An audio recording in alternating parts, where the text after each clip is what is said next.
Hey, welcome to episode number 309, and I'm with my main gal pal today, Sara Burks, and we are digging into all the things you need to know about building a team. If you've heard me talk about productivity and being a CEO versus an entrepreneur and getting more done in your business, the only way to grow is to actually ask for help. So today, Sara and I discuss all the details of what you need to know about hiring a team and how do you know it's right to hire a team? What do you look for? How do you interview? How do you onboard?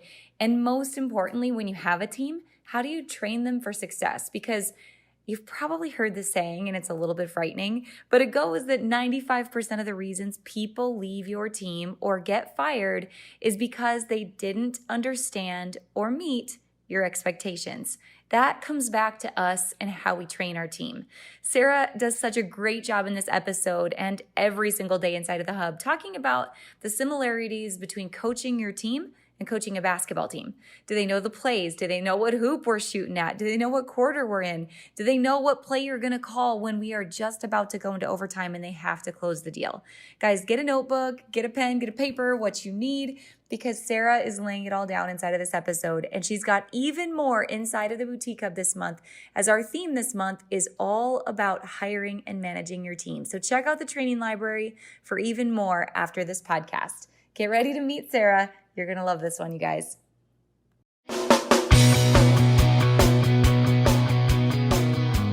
Let's talk about your business, strategy, and the juicy details of what actually works, from mainstream fashion to fashion on Main Street, and the entire ecosystem behind it. How do we scale your company and do it with the balance and the happiness that we all seek?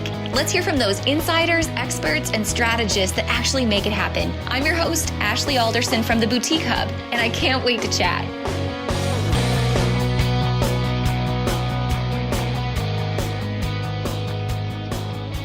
You guys are in for such a treat this week. We call her the retail professor, among many other names, but you may know her as Sara Burks, our director of partnerships. Sara, I'm so pumped to have you back on the show. Welcome back. Well, it is great to be back. It's been a little while. So yeah, thanks for having me back this morning. I'm pumped. So one of my favorite things to talk to you about is coaching, because you are such a coach by not just by nature, but by trade. You and your husband are into coaching. You've got girls in sports. You've been down this road.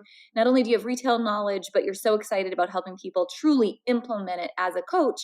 And one of the analogies that you always make is the similarity in being a coach and being an entrepreneur that's growing a team. So today I'm pumped to walk down this road with you. Oh, awesome. Well, as you were saying that, I got to thinking about this the other day and where my passion for coaching comes from. And honestly, my dad was a guidance counselor in our school system for over 30 years. So I feel like some of that, want to help and dive in and understand what makes people tick and makes people motivated. I think it comes from just probably growing up with him, honestly. And so between that, and of course, my love of sports and all that kind of stuff. I don't know. I guess that's why I am the way I am. But yeah, I'm very passionate about it.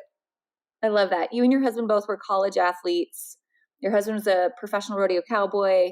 You've coached at the college level. You've been a professor at, talk to me about that stage of your life. Yeah. And now you're still coaching even today.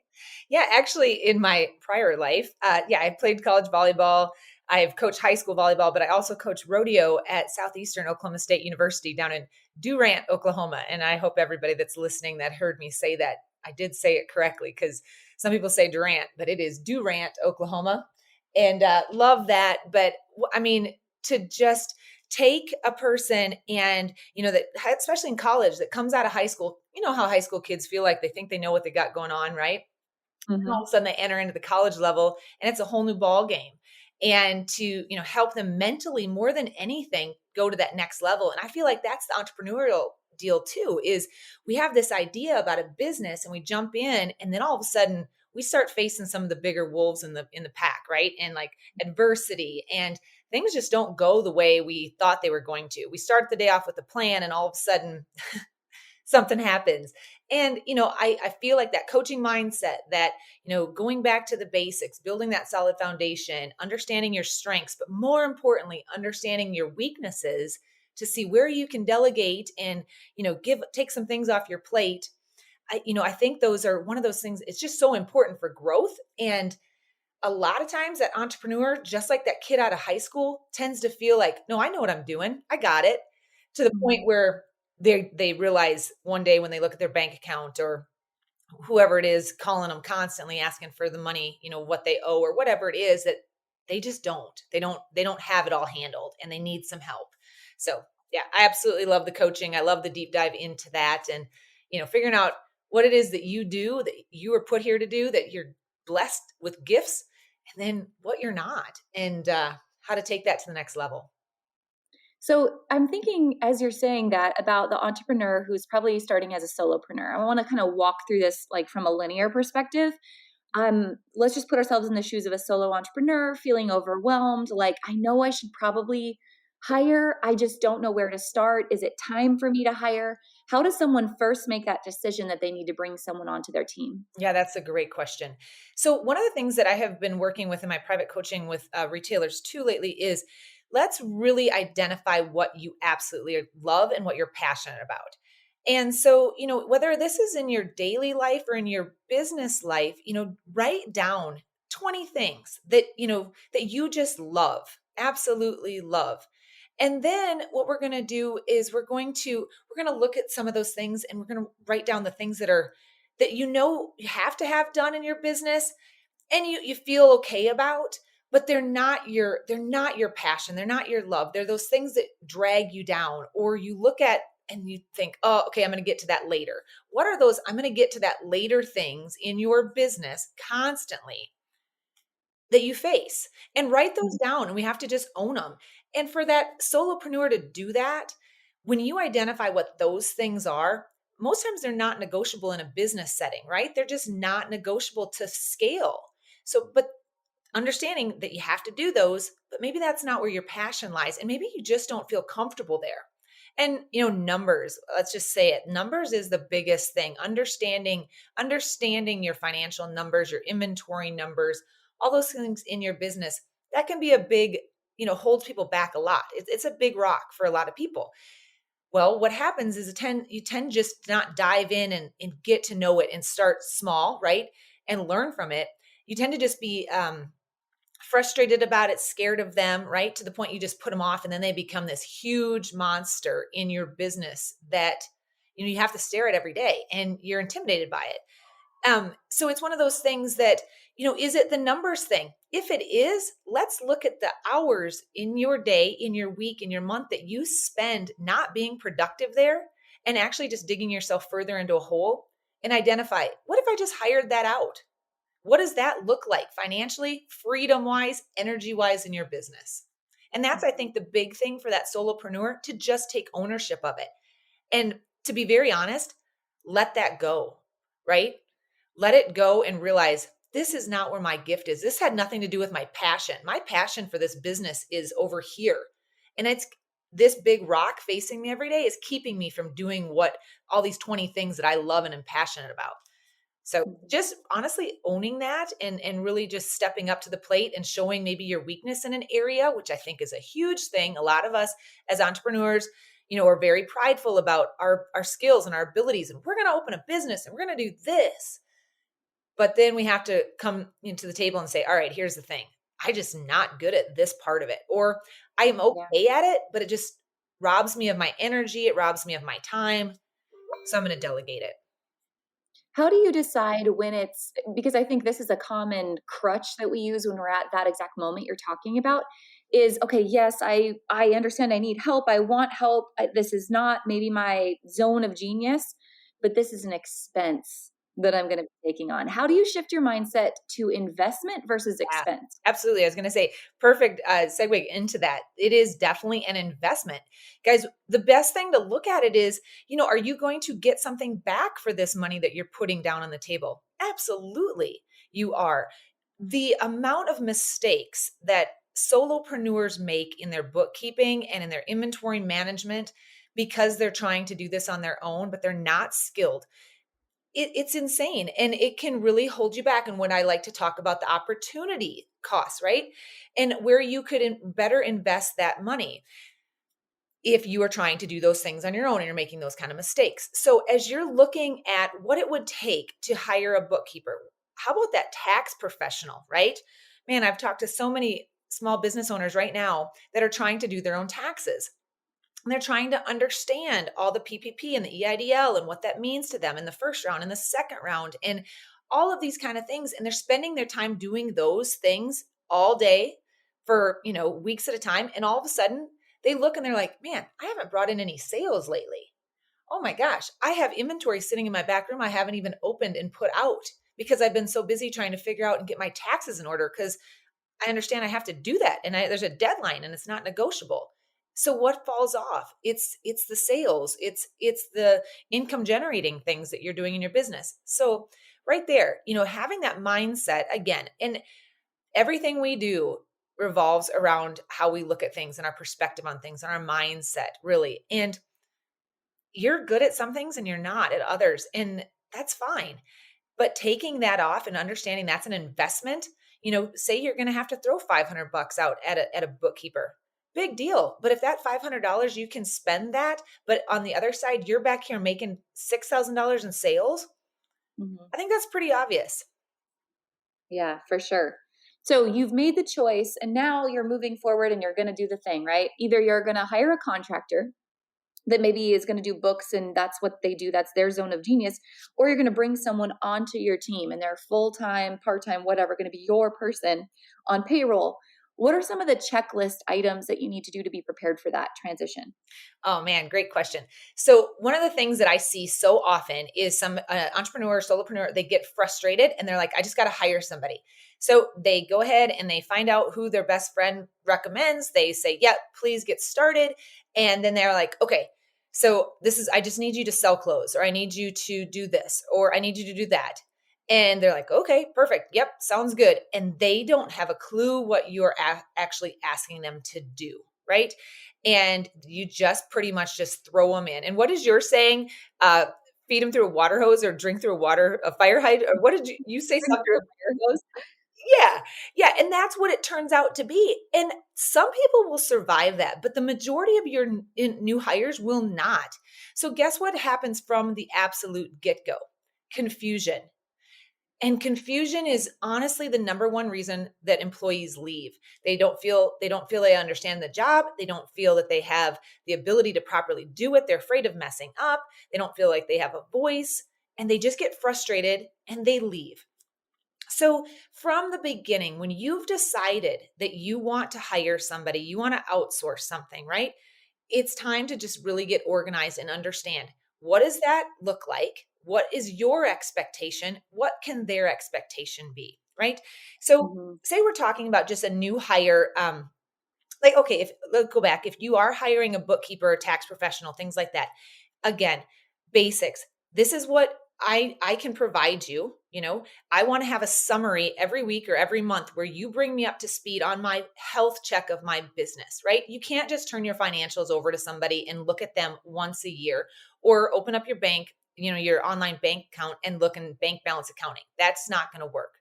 You have to have intimate conversations with whoever these financial people are, often, right? No less than quarterly, just so you can understand what's the health check of my business. It's just like calling your doctor up or going and, identifying weaknesses, opportunities, pain points, and, things that you can really capitalize on or what you're not. So that's Mhm. very important.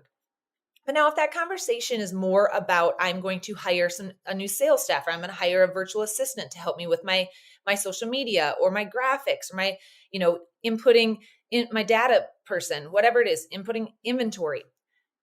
Very beginning, when you decide that's what you want to do, identify who that person is, what their ethics are, what their personality is like, what their values are. what is Mhm. what is important to you, right? To just go back and say, oh, I'm going to hire somebody because they were the lead sales at, I don't know, the Buckle, or it doesn't matter.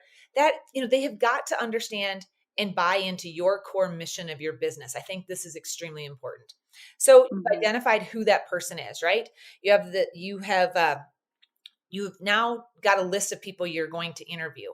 Well, when it comes time to do that, I'm a big believer in a system from the get-go. Set aside that time that you're going to interview them.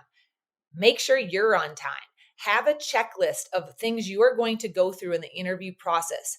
And every person you interview should go through this whole process, right? And you're going to ask these specific questions and you're going to engage in these things. And maybe you have a little task that you ask them to do, as far as, putting an outfit together or merchandising something or whatever it is, a sample sale, or there's a ton of different things. And we talk a lot about this in other courses and things. But whatever it is, be consistent with that, right? And have a grading system. What is it that you're loving, liking, or disliking about how this person is presenting themselves, right? And how do you see them?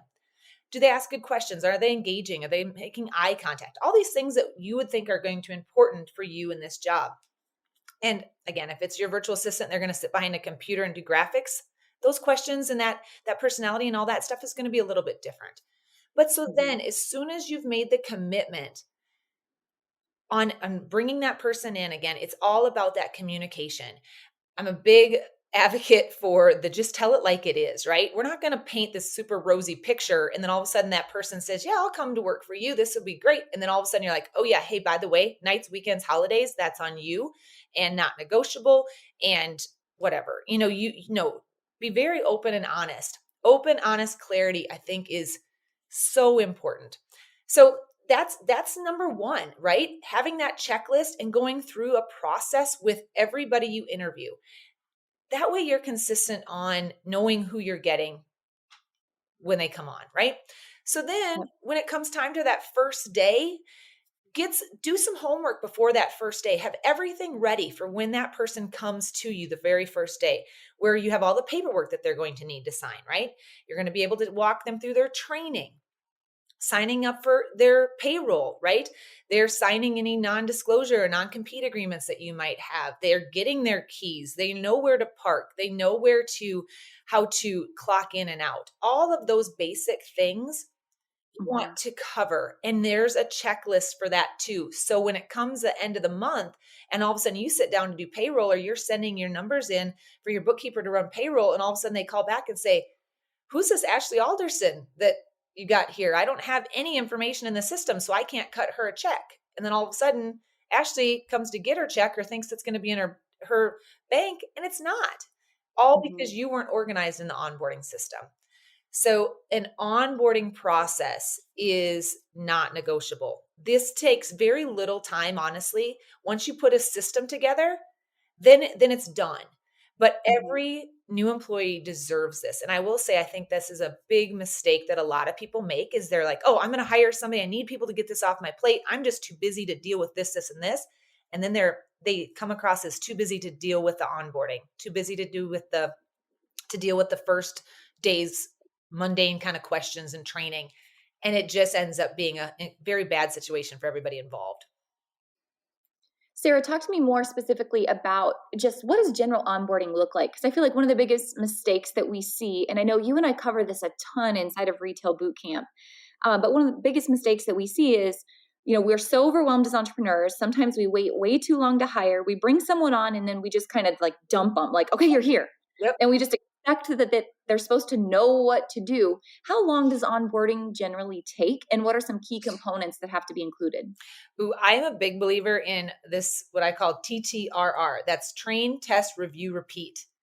And it never ends. It absolutely never ends. And, I'll say this. So again, like I talk about coaching, and I'll refer it back to a basketball team, and I'll refer it back to a fourth grade girls basketball team. You bring them in and you're going to talk to them about a few of the rules of the game, right? Understanding what a travel is, right? When you walk with the ball, all of these kind of stuff, what a carry is, the whole premise of what you're trying to do, right? We're going to score baskets to win the game. We're going to do it as a team. These are basic things, right? And then the next thing you're going to do is you're just going to say, take the ball and learn to dribble, right? And then we're going to maybe advance on to layups. Well, the thing about that is that fourth grade girl is going to do that every single day at practice, all the way up through junior high, up through high school, and up through college if they get to play that far. And guess what? If they go play in the pros, they're still going to start with ball handling and layups. It doesn't stop. So my thing about bringing a new hire into your store is if you train them on that point of sale system one time on how to do a return, or one time on how to receive inventory from, when the UPS guy drops it off, how to hang, steam, tag it, merchandise it, all that kind of stuff. If you train them on it one time, guys, that's just not enough, right? Mm. Sales strategy is constant. We need to continually be motivating our team to understand how to communicate and sell, right? And sell and serve to our customer. Identify quickly. It's a skill for a salesperson to be able to have a person come into their store or onto a chat and identify who they are and their pain points, right? So you can serve them, you can fix their problem. That stuff doesn't just happen by saying, "Hey, Ashley, glad you're here working for me at this store. I just need you to sell all this stuff. Go do it." Mhm. I mean, that doesn't make any sense, right? And so going back to this basketball analogy, if you as the coach don't train your staff, how do you know they're not going to go? How do you know they're not going to go shoot the ball at the wrong basket? They can, Mhm. that happens. That happens all the time. Or how do they know how they're going to handle the defender coming on and pressing them, or how they're going to handle certain different situations that happen? Now take that into the retail spectrum. How are they going to handle that awful customer that comes in that's super needy, that just wants to return absolutely everything or wants to beg for a better discount? Or somebody that's simply asking, "Hey, do you have any more of this in a size 7?" And how will that sales staff person know, what, actually we don't. However, there's another order of these coming in set to ship next week. We should have them by the end of the month. And then what does that system look like? What's that line of communication look like? So Mhm. when does that onboarding end? Well, that initial, like, where to park, how to clock in, that kind of stuff, that watch the training video, fill out all your new hire paperwork, get you into the system, that should just take a few days. But the idea of actually training your staff never ends. We are constantly in the realm of new education. And just like things happened over 2020, there was so many new things that your sales staff or your employees in general needed to understand, and how to communicate that community for safety and procedures and what that looked like for your customer. So you're constantly coming back and having what I like to call team huddles with your staff, so everybody's on the same page and everybody feels confident in their roles and everybody can succeed. Because I want to say this, and I hope people that are listening, they really buy into this. As a entrepreneur, as a small business owner, you are to raise leaders, not leavers in your business. And I honestly, I wish I knew where I heard that from, but I'm a big believer in that, because we want mini me's, right? You want mini yous, Ashley, at the boutique hub. You want all your employees to be as excited and encouraging and as compassionate for our members and for the hub as you are. So it trickles down, and all of our members here at the boutique hub feel like they are part of this community. Just like if you were talking to them, you would like me to communicate with them as well. And Beth and Shannon, everybody on our team, right? So that community of employees here at the hub have to buy into the mission of the hub. And we have to, like, it has got to just spill out of us to the benefit of our members. Same with whoever's store is listening. Your vibe, your energy, your mission, your vision has got to be bought into by absolutely everybody that's on your team. Because if they know it and they understand it, then your customers are going to feel it. And that's where the loyalty comes from. And that's where that branding, and they feel like they're part of something and they want to continue to do business. Yeah. So talk to me, take that a step further. And we're thinking about like that ongoing training, whether you're new and you even have just one employee, to those of you that have 50, 100 employees, what does that team meeting structure look like every week? And what do we have to make sure we're including in that just ongoing communication process? Oh, yeah, awesome. I love it. Okay, so here is I will say this is my absolute number one non-negotiable on team huddles. And I call them huddles because honestly, I feel like this is, we've all been in game time. Now we're going to gather together and we are going to go over, and it's going to be quick, right? Because people don't just have a ton of time. So when you get together in these huddles, strategy, what is working, what is not, and what can we improve on. And when you as the leader, I don't care, the entrepreneur, the owner, whoever you are, whoever is leading that meeting, when they come in, be organized, have an agenda, have some questions, some thought-provoking questions to get people engaged. But if you do this consistently, these team huddles will go so smooth eventually. The biggest thing is give your employees the floor, give them the voice, right? And give them the opportunity to talk and Mhm. you listen.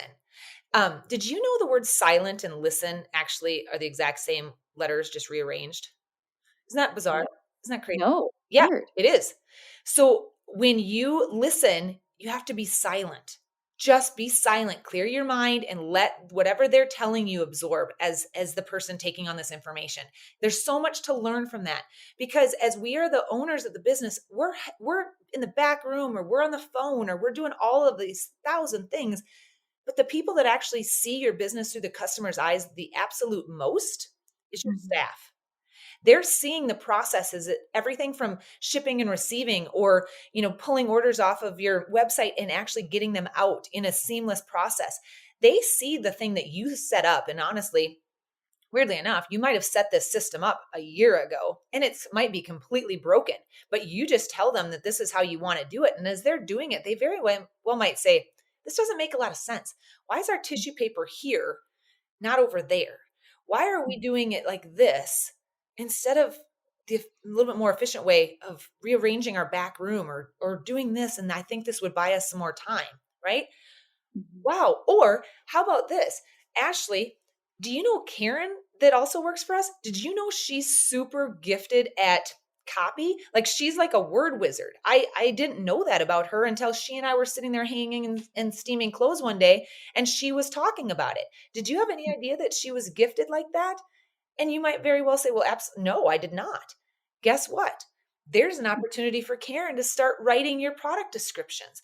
And that's just something that she has this ability, and until you listen to your people, until you really understand and give them a voice to share, you wouldn't know those things. So Yeah. I think those team huddles are so important to just let them voice their opinion. And one of the things that I want to make sure that I mention here is I'm a big believer in stay interviews. A long time ago, people used to run these exit interviews when an employee would leave the place of employment, and I think those are crazy because what are you really going to do in that point of time? Everybody's upset, right? By the time somebody's leaving, and you can't learn really and change anything. Then you can't make it a better environment for that employee when they're leaving, right? So I love the idea of stay interviews. So these team huddles that you do, they should be, what are we doing well? What are we not doing well? What can we improve on, right? How do you feel in your job? Are you feeling like we're using you to the best of your ability, or do you have some skills that I don't know about? Or am I putting you in a position you just simply don't feel comfortable? What is that that's not making you comfortable? Is it the return processes?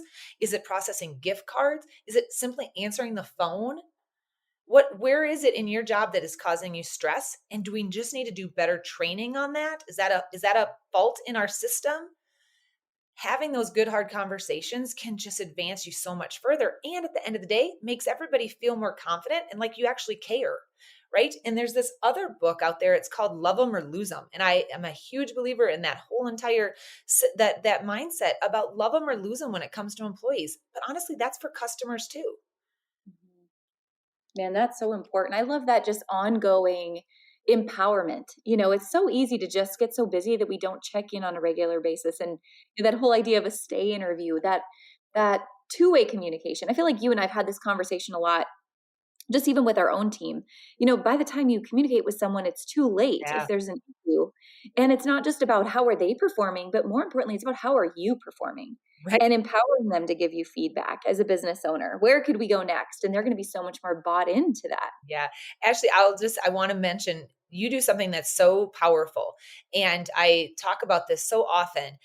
But Ashley does this thing where when we're talking, whether it was just a conversation where we're just kind of talking about the kids or talking about work or whatever it is, she'll always kind of pause and then she'll say, what else? And the first few times she did that, I got nervous. I'm like, what else? Oh my gosh, what else? What else? But now it's a very relaxed thing. And you don't do it with me as often as you used to because you and I communicate very freely together.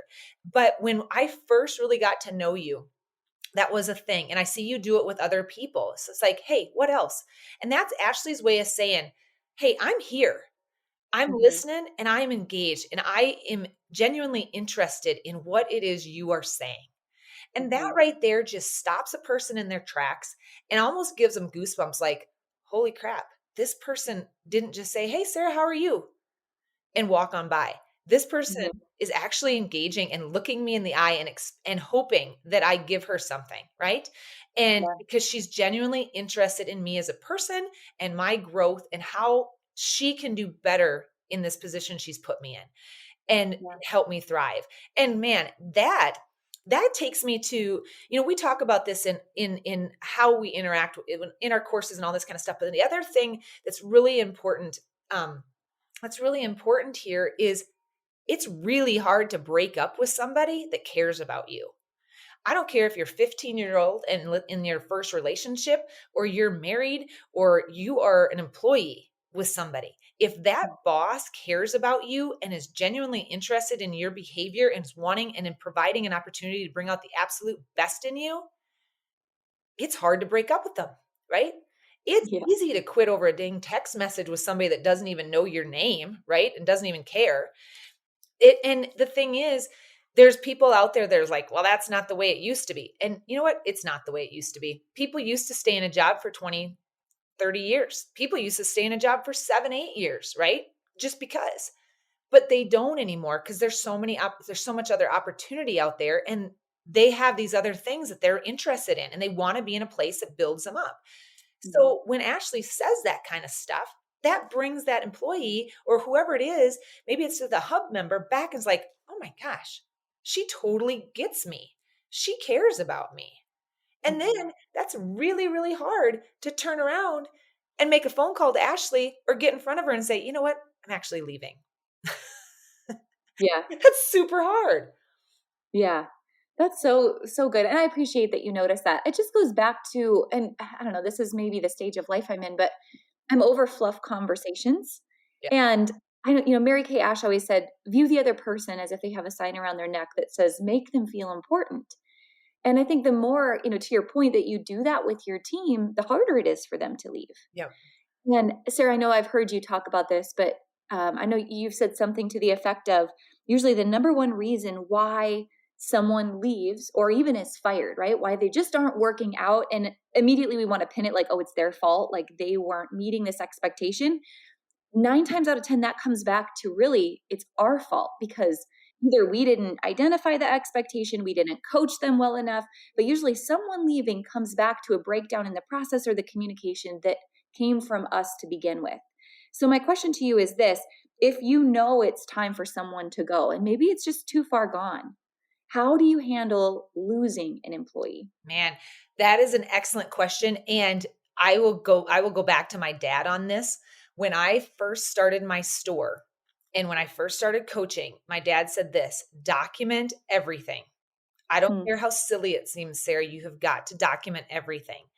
And I did. So when we talk about onboarding, I talk about an onboarding file, a customer's file. And I don't care if you're a digital person, this is online, or you actually are paper person and you pull out a drawer and there's a file folder with the person's name on it. Everything about that employee needs to be in that file. Their interview questions, how they answered them, the copy of their non-compete, the copy of all their job application, everything. Your state interview questions, how that went, any bonuses or anything like that that you've given them, and any reprimands. Absolutely every conversation somehow needs to be documented in that employee's file, right? So I guess I'll just summarize it by saying when that employee it's time for them to be let go, it should not be a surprise. It should Mhm. not be a surprise to anyone. That person should honestly almost probably come to you first and say, you know what? It's not working. They should never be blindsided. If they're blindsided, then that also falls back on you. Then you've not brought them in and said, okay, this is what I am seeing you do, and this is what I really need you to do, and this is where we're falling short. How do we fix this? And when I say that, I say, how do we? Because it's not just on this person, right? So is it something that I've not done to communicate properly? Am I putting you in a position to fail, right? Have I not trained you? Am I putting you with people you just simply are not getting along with, or working hours that do not work with you, that because you're a person outside of this business, right? Is this a situation that's just not going to work for you in your life? Who knows what it is? But when it comes time to actually let that person go, my advice is do it quickly, right? Mhm. Do it quickly. but it should never become a surprise. Make sure, again, that communication is a complete follow through. Everybody on your team needs to know it's happened as well, right? Your two girls that work, the later shift, they shouldn't have to hear about it by pulling up social media and seeing that this person is now working somewhere else. No, everybody needs to be aware of what the situation is. They don't need to know all the nitty gritty and the dirty details. However, they need to be on the same page, right? Because nobody wants to be blindsided. Nobody ever. But when it is time to come and say, all right, this is not working, call the person in, collect the keys, change your passwords. There's a whole list of things that you need to do, Mhm. but try everything in your power leading up to this to make a fix, right? Or just to come to a mutual agreement that, look, we tried it. This is just not going to work. No big deal. Thank you for your effort. We appreciate it. We're all still going to end on good terms and be done with it. And there's probably somebody, I'll just touch on this right now. There's probably somebody listening saying, you know what? I feel like she's saying you have to be best friends with everybody you hire. And you do not. You Mhm. just have to have a working respect for each other. And if you have people on your payroll that do not respect you and your business and the amount of money you've put into this business, that, this is your personal baby. If there's no respect there, then you can't thrive in that business or that relationship. It's just not going to work, right? And it's very important to identify those issues quickly. Very important to identify those issues quickly. Not everybody's going to be on the same page, but everybody has to play along together in the play box like adults. Mhm. Man, that's solid advice. And sometimes we don't want to hear that advice until it's too late, right? Until we have to use it. So Right. I'm so happy that everyone's, having the opportunity to hear that right now. Man, Sara, this could go on all day. I know we could talk on this topic a lot. Is there any one last parting tip you want to leave with those today that are serious about really growing and empowering their team? Man, I love the idea of actually sitting down, having good, solid conversations with your team, seeing where your weaknesses are, seeing where there's opportunity. And one place that we did this in our store a lot was hanging and steaming clothes. It was such a great time to just sit there and have good conversation. Right. I want you to get out on the sales floor or get out of your office, just figure out what that love language is, that accountability language for your staff, and dive in there.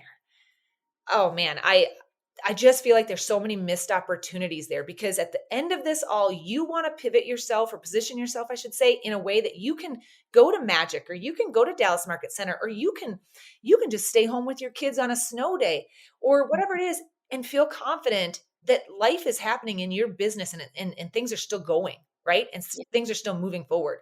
If Yeah. you don't have that confidence, and if you feel like you've got so much on your plate that everything's falling off and you're the bottleneck of your business, man, there's something that really needs to be changed. And it might feel like a painful timely process right at the beginning, right? Like all the training, all the conversations, all the paperwork, all that kind of stuff. But man, that's a blink of the eye in the life of your business. And once you get a system down, once you get what that new hire folder or file folders thing should look like and what all is included, that's just an easy button. Now we're just checking boxes, right? We're going to go through this. I'm not going to wonder, did I actually tell her how to fill out a time card? Or does she even know where to park? Does she know what to wear? Does she know how to greet the customer? Does she know what our mission is, right? Does she know that she can't actually take off this holiday? All these kind of things, these what ifs, you won't have that because you're following this little checklist, right? This outline that walks that employee from the day one to the last day. Yeah. Man, that's so helpful. Guys, if you would love that type of checklist and you'd love more information from Sara, I just want to let you know we have a free download for you guys inside of today's show notes. It is a checklist on growing your team and making new hires to kind of take some of that weight off of your shoulders. And anytime if you want to get a hold of Sara, you're inside the hub. You're all over the hub, right? People can come and find you there. I am absolutely. Yeah. Feel free. Find me on Facebook. Instagram's not really my thing, and I like it. It's just, I don't map out a ton of time for it. So, but yeah, please find me inside the Boutique Hub, Retail Boot Camp, all of that. Just Sara at the Boutique Hub is way to email me. But yeah, I'd love to hear from you. Perfect. Sara, thanks again for joining us today, and we can't wait to have you back again on the show on another topic. But this was gold. Thanks so much. Thank you.